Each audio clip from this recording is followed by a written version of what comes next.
एक बार की बात है, किसी जंगल में एक कौवा रहता था। वो बहुत ही खुश था, क्योंकि उसकी ज्यादा इच्छाएं नहीं थी। वो अपनी जिंदगी से संतुष्ट था, लेकिन एक बार उसने जंगल में किसी हंस को देख लिया और उसे देखते ही सोचने लगा कि ये प्राणी कितना सुंदर है। ऐसा प्राणी तो मैंने पहले कभी नहीं देखा। इतना साफ और सफेद, ये तो इस जंगल में औरों से बहुत सफेद और सुंदर है, इसलिए ये तो बहुत खुश रहता होगा। कौवा हंस के पास गया और पूछा, भाई तुम इतने सुंदर हो, इसलिए तुम बहुत खुश होगे। इस पर हंस ने जवाब दिया, हाँ मैं पहले बहुत खुश रहता था, जब तक मैंने तोते को नहीं देखा था।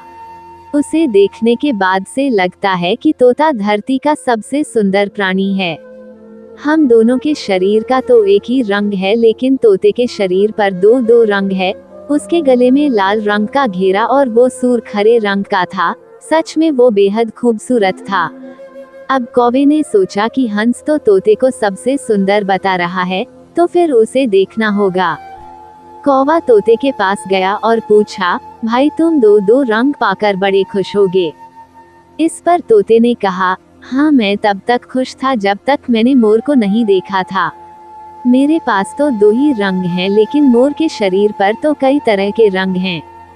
अब कौवे ने सोचा, सबसे ज्यादा खुश कौन है, ये तो मैं पता करके ही रहूंगा। इसलिए अब मोर से मिलना ही पड़ेगा।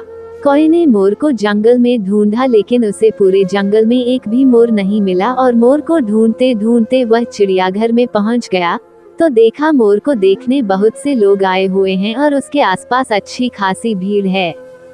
सब लोगों के जाने के बाद कौवे ने मोर से पूछा, भाई तुम दुनिया के सबसे सुंदर जीव हो और रंग बिरंगे हो, तुम्हारे साथ लोग फोटो खींचवा रहे थे।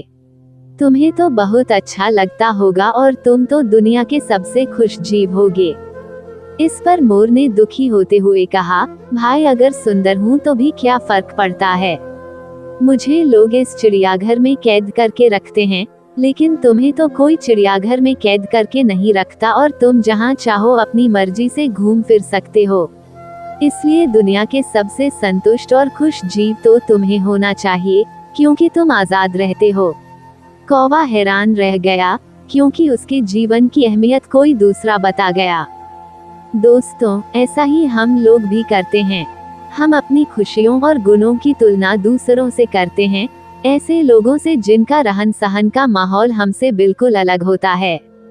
हमारी जिंदगी में बहुत सारी ऐसी चीजें होती हैं जो केवल हमारे पास हैं, लेकिन हम उसकी अहमियत समझकर खुश नहीं होते। लेकिन दूसरों की छोटी खुशी भी हमें बड़ी लगती है, जबकि हम अपनी बड़ी खुशियों को इग्नोर कर देते हैं।